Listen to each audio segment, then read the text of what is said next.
Good morning. Thank you for joining me for another 5 good minutes with the Word.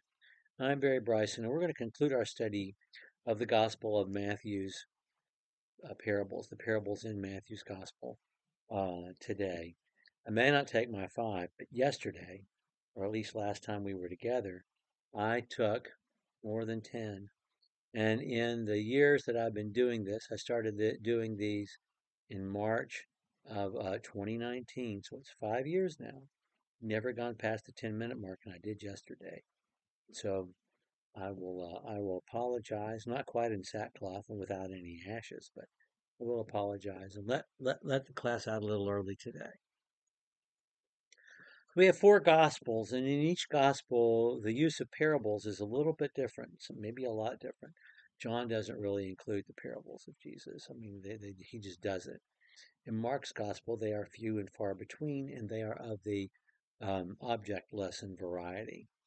Luke's gospel contains the long short stories, the Good Samaritan, the parables of finding and losing in Luke chapter 15, and even the ones that are shorter are really short stories, like the persistent widow, um, the man who built bigger barns. I mean, he includes the parables that Jesus tells, which are in which there are fully realized characters, and we know their story. We're invested in their story, and he uses their story to teach lessons to us, going back to the way Nathan the prophet convicted David of his sin by telling the story, a story that punched our buttons, that affects our hearts. Story about the rich man who took the poor man's lamb, his pet, served it up for dinner. Um, so Luke sticks to those kinds of parables. Matthew, we owe a great debt to Matthew because I think we get a fuller picture of Jesus' teaching technique in Matthew. Matthew makes clear to us back in chapter 13 that Jesus never taught without using parables. They were his major tool of explaining things to people. Matthew also um, starts by taking us to school at the end of the Sermon on the Mount, the parable of the wise and foolish builders. And Jesus in that parable teaches us how to think about a parable, how to read a parable. And once we've gone to school about parables, then in chapter 13 we get the parable sermon, where we have some parables that are short and some that are long. Parable of the tares, the parable of the sower are longer. They have explanations with them. But we also have some shorter ones like the mustard seed, pearl of great price, and but all of these parables in the parable sermon are object lessons. Some of them are extended, multifaceted object lessons, and some of them are short, single-faceted object lessons. They are object lessons.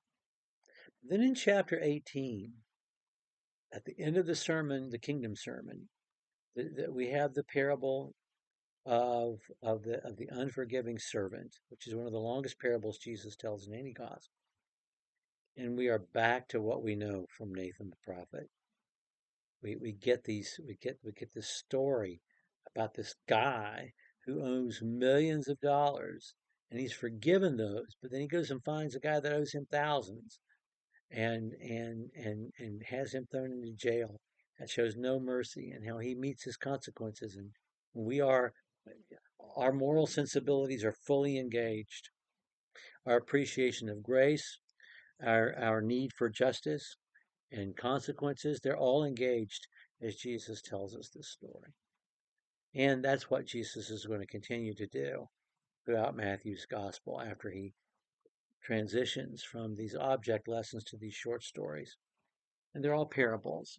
And we see Jesus, when his disciples um, are sufficiently knowledgeable, are starting to get it, he's able to challenge them with deeper meaning, with multifaceted stories that they will ponder on for the rest of their lives and understand.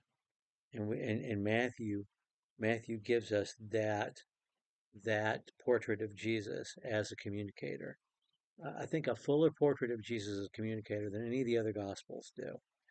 And that's the reason I wanted to stick to those parables that we have in Matthew's gospel. Okay, it is now exactly 5 minutes. So I'll just announce that when we're together next time, we're going to begin a study of the book of Titus. I think a neglected book in the New Testament. We'll talk about why next time and why it's an important study for all of us. Thank you for joining me for another 5 good minutes.